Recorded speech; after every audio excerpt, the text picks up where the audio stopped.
இப்ப இருக்க யங்ஸ்டர்ஸ் எல்லாருமே யார கேட்டாலுமே நான் பேட்மேன் பேட்மேன்னு சொல்லின்னு இருப்பாங்க. ஏதோ பேட்மேன்னா சூப்பர் ஹீரோலாம் இல்ல. இந்த நைட்டு தூங்காம இருந்துட்டு லேட் நைட்ல தூங்குறது தான்.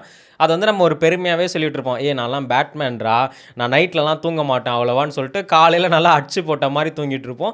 அது வந்து இந்த காலேஜ் ஸ்டூடண்ட்ஸ் கரெக்ட்டா இருக்கும். ஆனா இந்த வேலைக்கு போற நம்மள மாரி யூத்துக்குலாம் வந்து அது செம்ம பிரச்சனையா இருக்கும். நம்மளோட ஸ்லீப் சைக்கிளே பார்த்தோன்னா 6 to 7 ஹவர்ஸ் வந்து நல்ல டீப் ஸ்லீப் இருக்கணும். அப்பதான் பாடி காலையில நல்லா இருக்கும் அப்படின்னு மாரி சொல்லுவாங்க. ஆனா அலாரம் வைக்கும்போது பார்த்தா ஒரு 4 1/2 மணி நேரம், ஒரு 5 1/2 மணி நேரத்துக்கே ரொம்ப கஷ்டமா இருக்கு. ஏன்னா நைட்டு ஃபுல்லா 12, 1 அந்த மாரிலாம் முன்னாடிலாம் வந்து 10 மணிக்கு தூங்கிட்டு இருந்தோம். இப்ப 12 மணி ஆனாலும், 12 மணி தான் ஆகுதா? அப்போ ஓகேன்னு சொல்லிட்டு பார்த்துட்டு தூங்குறதே 1, 1:30. இப்ப என் ஃப்ரெண்ட்ஸ் சர்க்கிள்ல இருக்க கேட்டாலே, "எப்படா நேத்து தூங்குனேன்னு?" கேட்டா, "நானா மச்சான் ஒரு ஃபோன் பார்த்துட்டு ஒரு 1:30, 2 மணிக்கெல்லாம் தூங்கிட்டேன்டா" அப்படின்ற மாரி சொல்லுவானுங்க. நானுமே அதுதான் பண்ணிக்கிட்டு இருக்கேன். ஸோ அதனால இப்ப யங்ஸ்டர்ஸ்லாம் என்ன பண்றானுங்கன்னா, இந்த வீக் டேஸ்லலாம் இந்த மாரி 4 ஹவர்ஸ், 5 ஹவர்ஸ் தூங்கிட்டு வீக்கெண்ட்ஸ்ல வந்து நான் அத டேலி பண்ணிடுவேன்.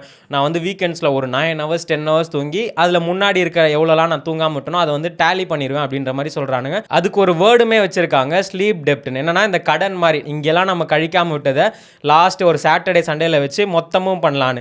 ஆனால் அங்கே என்ன பண்ணிட்டு இருப்பானுங்கன்னா, அந்த சாட்டர்டே வந்து அந்த வீக் டேஸ் மொத்தத்தும் தூங்காமல் சாட்டர்டே நல்லா தூங்கிட்டு சாட்டர்டே நைட்டு பார்த்தா முழிச்சுட்டு இருப்பானுங்க. நான் தான் காலையில் நல்லா தூங்கிட்டேனே அதனால் தூக்கம் வரல அப்படின்ட்டு இங்கே திரும்பி தூங்காமல் அந்த வீக் அப்படியே ரொட்டேட் ஆகிக்கிட்டே இருக்கும். இதை வந்து டாக்டர்ஸ் என்ன சொல்கிறாங்கன்னா, இந்த மாதிரி நம்ம நார்மலாக தூங்காமல் இருக்கிறதுனால என்ன ஃபஸ்ட்டு ப்ராப்ளம் வரும்னா ஹார்ட் டிசீஸ் நிறைய வருமா. இப்போ நமக்கே தெரியும், இப்போ ஹார்ட் அட்டாக்ஸ்லாம் பார்த்தோன்னா ஒரு காலத்தில் இந்த வயசானவங்களுக்கு தான் வரும். இந்த படத்துலேருந்து நம்ம சீரியல் எல்லாத்துலேயுமே பார்த்தோன்னா ஒரு வயசானவங்களுக்கு வந்து திடீர்னு நெஞ்சை பிடிச்சிப்பாங்க, அவருக்கு வந்து 3வது ஸ்ட்ரோக்ப்பா அதனால தான் அவர் இறந்துட்டார் அப்படின்ற மாதிரி சொல்லுவாங்க. இப்போ நியூஸ்லாம் பார்த்தோன்னா ஒரு 30 வயசு, ஒரு 35 வயசு, ஒரு நல்ல ஜிம் ஃப்ரீக்காக இருக்க ஒரு பார்த்தா ஹார்ட் அட்டாக்ல இறந்துடுறாங்க. அந்த மாதிரிலாம் ஆகுது. என்ன ரீசன்னு டாக்டர் கிட்ட கேட்டால் இதை தான் சொல்கிறாங்க, சரியான தூக்கம் வந்து நமக்கு ஒரு ஸ்டாண்டர்டாக நம்ம தூங்காமல் ஒரு பல வருஷமாக மெயின்டைன் பண்ணியிருந்தா இப்போல்லாம் 30 வயசு தாண்டதே ரொம்ப பெரிய விஷயம் அப்படின்ற மாதிரி சொல்கிறாங்க. நான் ரீசெண்டாக ஒரு கார்டியாலஜிஸ்ட்டை மீட் பண்ணியிருந்தேன். அவர் வந்து பெரிய டாக்டரு. அவர் வந்து பயங்கரமாக சொல்லிட்டு இருந்தார், நம்ம ஹார்ட்டில் வர வெசில்ஸில் வந்து ஒரு கொலஸ்ட்ரால் வரும், சேர்ந்து வரும் நம்ம பிளட் செல்ஸோட. இப்போ நம்ம டென்ஷன் ஆக நம்ம ஸ்ட்ரெஸ் அதிகமாக அந்த கொலஸ்ட்ரால்லாம் வந்து அந்த வெசிலில் வந்து அடைக்க ஆரம்பிச்சிடும். அதுதான் வந்து ஸ்டோக்காக மாறுதுன்னு சொல்லுவாங்க.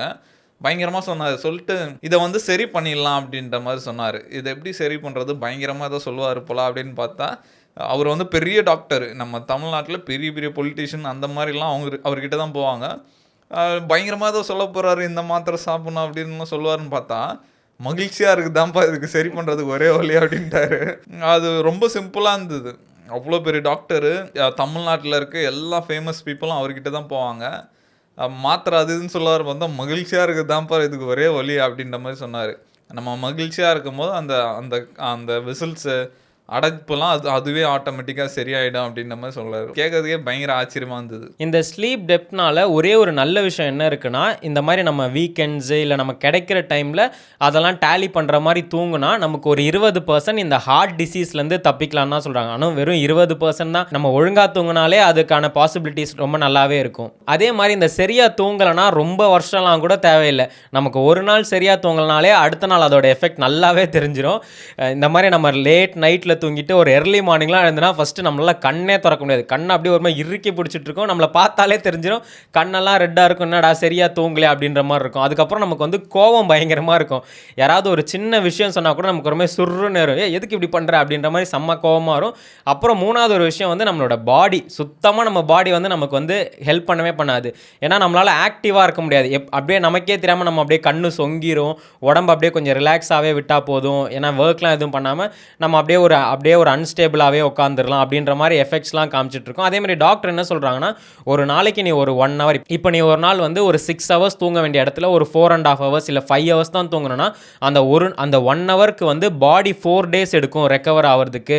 அது வரைக்கும் நீ ஒரு மாதிரி மந்தமாக தான் சுற்றிட்டு இருப்பேன்றாங்க. அதே மாதிரி நம்ம தூங்கும்போது பார்த்தோன்னா ஒரு 4 ஸ்டேஜஸை வந்து நம்ம தாண்டிக்கிட்டு இருக்கோம்.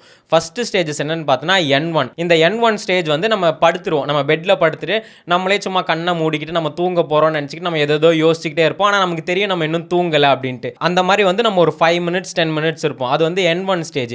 N2ல பார்த்தோன்னா நம்மளோட பாடிலாம் அப்படியே கொஞ்சம் ரிலாக்ஸ் ஆகும். நம்ம ஹார்ட் பீட்லாம் வந்து கொஞ்சம் இன்க்ரீஸ் ஆகி நம்மளோட அந்த பாடியோட டெம்பரேச்சர் வந்து அப்படியே ஸ்லோ டவுன் ஆகும். ஸோ 3வது பார்த்தோன்னா N3. இங்கே தான் வந்து நம்ம கொஞ்சம் நல்ல டீப் ஸ்லீப் எடுப்போம். இந்த டீப் ஸ்லீப்னு சொல்லும்போதே பார்த்தா இந்த நைட்டு ஒரு 3 to 4 தான் வந்து மொத்த ஹியூமன் பீயிங்ஸே வந்து ஒரு டீப் ஸ்லீப் எடுக்கிற டைம். ஏன்னா அப்போ தான் நமக்கு ஒரு நல்ல ஒரு சைலண்ட் இருக்கும், நம்ம உடம்பே நல்ல ரெஸ்ட் எடுத்துகிட்டு போயிட்டு இருக்கோம். நிறைய பேர் பார்த்தோன்னா இந்த N3 ஸ்டேஜஸோடய எழுந்துருவாங்க. அந்த கொஞ்சம் டீப் ஸ்லீப் ஆனவுடனே பார்த்தோன்னா ஒரு 5:30க்கு ஒரு 4:30க்குலாம் அலாரம் வச்சு அந்த ஸ்டேஜில் எழுந்துருவாங்க. இன்னொரு 4th ஸ்டேஜ் பார்த்தோன்னா REM, இந்த ரேபிட் ஐ மொமெண்ட்னு. நம்ம நிறைய சின்ன வயசுலலாம் நம்ம இந்த பெரியவங்க தூங்கிட்டு இருக்கும்போது பண்ணிட்டு இருப்போம். அவங்க கண்ணை இப்படி தூக்கி பார்த்தா அவங்க ஐ பால்ஸ் மட்டும் நவுந்துட்டு இருக்கும். ஸோ அது வந்து நமக்குமே நடந்துட்டு தான் இருக்கும். நம்ம இப்படி நல்ல ஒரு டீப் ஸ்லீப்பில் இருக்கும்போது பார்த்தோன்னா நம்ம இந்த ஐ பால்ஸ் நவுறது நமக்கு இந்த லிட் வழியாக நமக்கு நல்லாவே தெரியும். அப்போ தான் வந்து நமக்கு இந்த கனவெல்லாம் வர ஆரம்பிக்கும். தூங்குனதுக்கப்புறம் நம்ம உடம்புல வந்து இந்த 4 ஸ்டேஜஸ் வந்து டெய்லியும் நடந்துட்டு இருக்கும். ஒரு 4 to 5 ஸ்டேஜஸ் வந்து ரொட்டீனாக நடந்துகிட்டே இருக்கும். ஒரு 90 to 120 மினிட்ஸ் வரைக்கும் இந்த மாதிரி நடந்துக்கிட்டே இருக்கும்.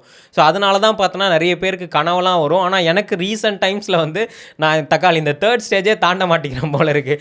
ஏன்னா எனக்கு அவ்வளோவா இப்போல்லாம் கனவே வர்றதில்லை. அப்படி ரொம்ப ரேராக தான் ஏதாவது ஒரு கனவு வருது. அந்த கனவும் பார்த்தோன்னா காலைல எழுந்தால் அது ஞாபகமே இல்லை. அதுக்கப்புறம் சயின்டிஃபிக்காக என்ன சொல்கிறாங்கன்னா, நம்ம தூங்குனதுக்கப்புறம் பார்த்தா நம்ம பிரெயின்லேருந்து சில இந்த டாக்ஸின்ஸ்லாம் வெளியே வருமா.